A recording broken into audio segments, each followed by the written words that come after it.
In this first episode, I'm going to take you through a normal day in the life, I guess week in the life maybe, walk through what it's like to be a mortgage broker day to day, and we're going to start the journey of really showing you how we're going to build our mortgage brokerage up, and build up this new branch. Mortgage bonds are now down, unfortunately, 34 basis points. It's about 12 basis points from 10 a.m. It might get a little bit uglier. We're breaking underneath the Fibonacci level. Sorry to be the bearer of bad news here, team, but of course this is a lock alert here due to a lousy auction on the 7 year.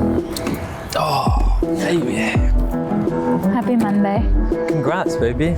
Ringing in the week with a new purchase contract. So my name is Jide Buckley. I am probably one of the most out-of-the-box, crazy, mad scientist mortgage brokers there are in the universe. I'm also a English guy living in America. I live in Orange County. I'm over here and I'm just making the most of life. So in 2020, mortgage rates dropped a lot. And at that time, I wasn't even in the mortgage industry. I was working in marketing. And I actually initially got into mortgage straight out of the gate because I thought, okay, there's a really good opportunity here to make money. I'm not a salesperson, I cannot sell, but I'm a competent individual at doing things I put my mind to. So I get to my first mortgage company and it's very much a treadmill. You get given all these phone numbers and you just call them. I realized very early on that there wasn't that much fulfillment in the role other than making money. And then I stepped out of the call center for a minute and I kind of started thinking about other ways that I could do this. I reframed the way I do mortgage. I want to actually take the skills that I've got and teach people and educate people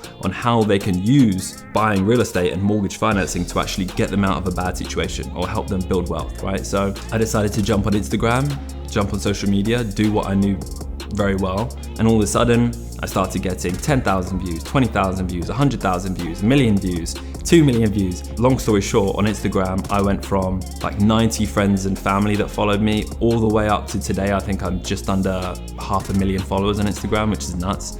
I've managed to build myself the biggest following for a pure mortgage loan officer or mortgage broker in the Instagram space at least. So yeah, that's my whole story.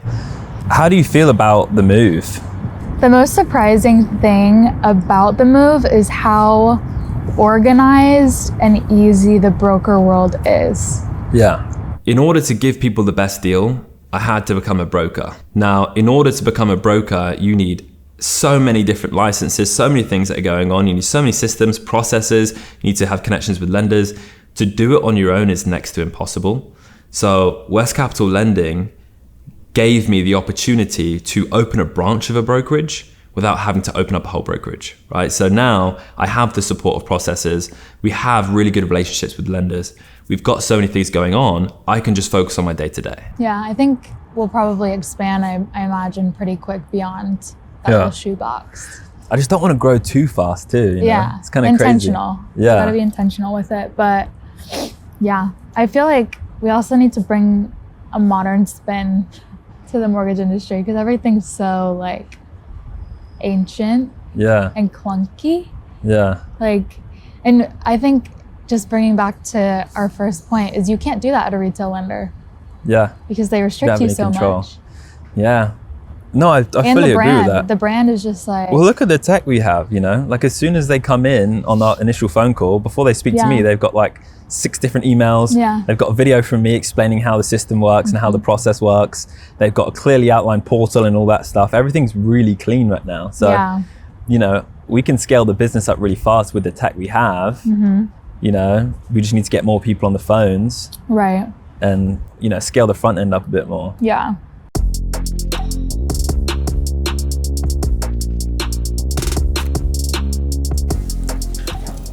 To give you context of our morning, it's not really, what do you do in the mornings?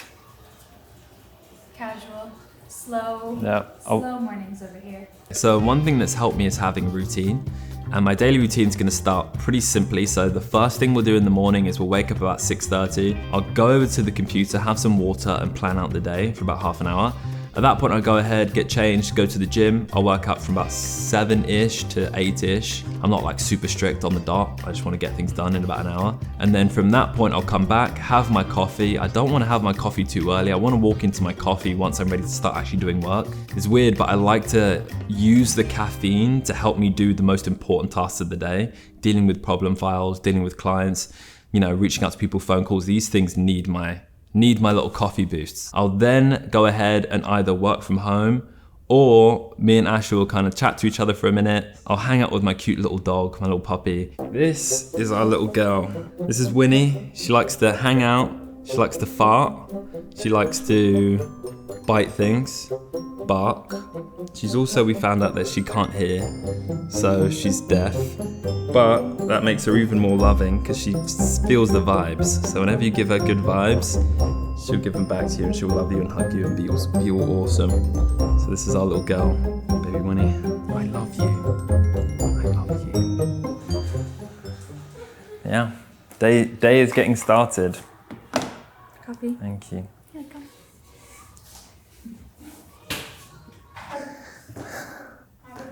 I will. Let's do this. Oh, look at her face. All right, see you later, baby and baby Winnie. In a bit.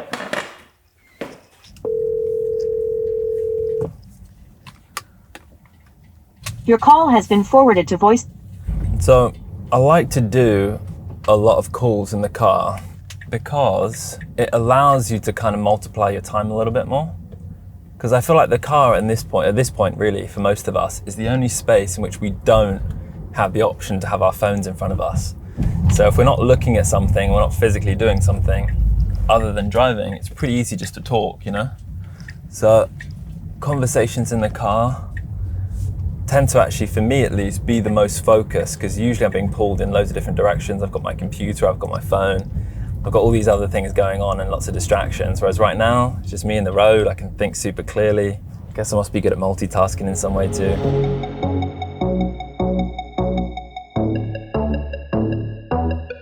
8 p.m. Eastern Time. Just got the results of the 7-year note auction, and it was also lousy, just like yesterday's 2 and 5 year. Mortgage bonds are now down, unfortunately, 34 basis points. It's about 12 basis points from 10 a.m. It might get a little bit uglier. We're breaking underneath the Fibonacci level.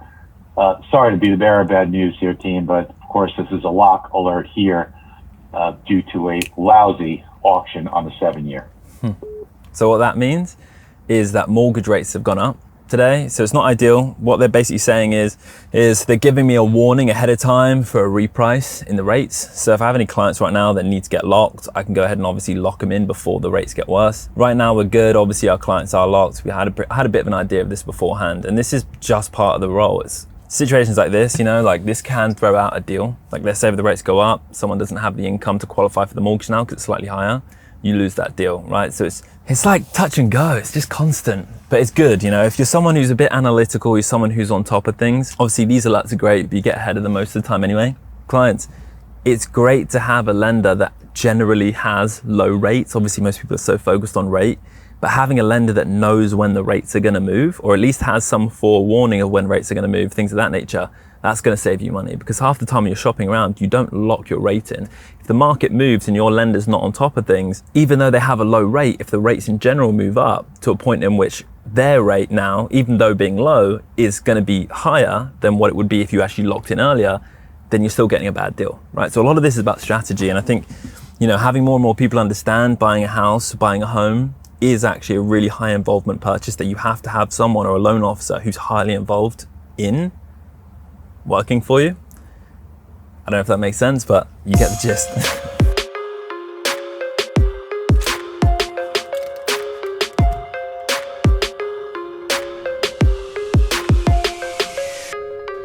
Welcome to the palace. This is our humble abode. It's a humble startup. Right now, decoration-wise, it's just very bland. Some desks. If you saw this when we first moved in, we had one desk. We got 4 desks now. So right now we have a couple clients in process. We have one that we just funded today, which is good. That story is nuts. We had a loan that we had to take over. The loan we took over was with another lender that essentially just overcharged the client. We came in, whoop-de-wham, swooped it, helped them close it in 5.5 days. About to chat with Yasmin about that one, and then a new client putting an offer down today over in Texas. So things are moving. How's it going? Hey. This is the new home, I guess. Yasmin is the first addition to the team. So she's also a loan officer as well as what I call my loan coordinator. So she works with me. We are both mirrored in the sense of we're both licensed in the same states and we kind of work on deals together. Yasmin's really awesome. Congrats guys, this place looks great. It looks very similar to the old place. I think you need to redo it, put some wallpaper. We'll touch on it. Yeah. You know what we can do? If we get enough staff, we can knock all the walls down and just get, Just have one and then big office? all the way to ours between there, yeah. That's the plan. We just get loan officers in.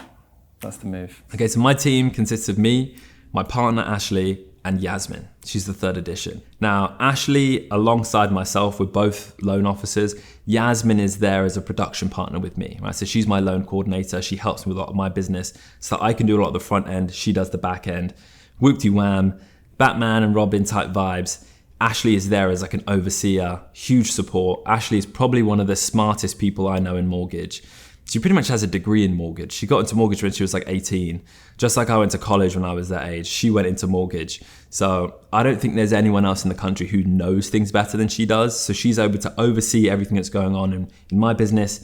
I'm on the front end, Yasmin's on the back end. This is a core of 3 right now. And the plan is to build this out into more and more competent loan officers across the US who know what they're doing. And we're gonna be able to align and give a similar level of service quality across the board.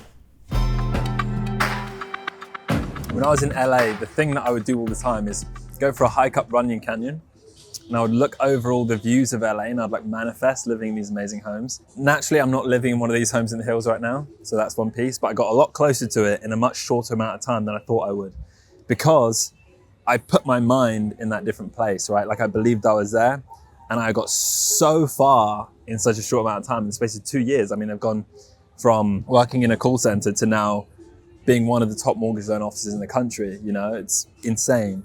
My next piece of vision here is just to think about what the goal is for what we're doing, because you're seeing our small office space right now, but the vision is to create like a mortgage brokerage that allows people and consumers to be able to feel that retail experience, be able to look in, come in, like chat, talk, like meet with loan officers, meet with mortgage strategists. Like, and then I want a place where some of the top talent in mortgage can actually relax and enjoy their day to day. Because right now, most of us are cooped in these offices in the middle of nowhere, and it's about being in front of the consumer. And I was walking past here the other day.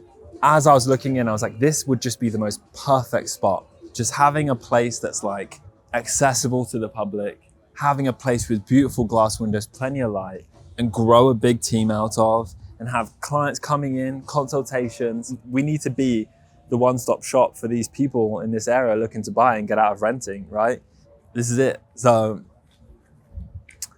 yeah, it's really cool. I'm just gonna kind of sit here in this moment and just kind of take it in. And I'm gonna sit here, and I'm gonna manifest it as much as physically possible. That's the plan. Give us 2 years. We're gonna go from 150 square foot office, something like this. Come on the journey with me.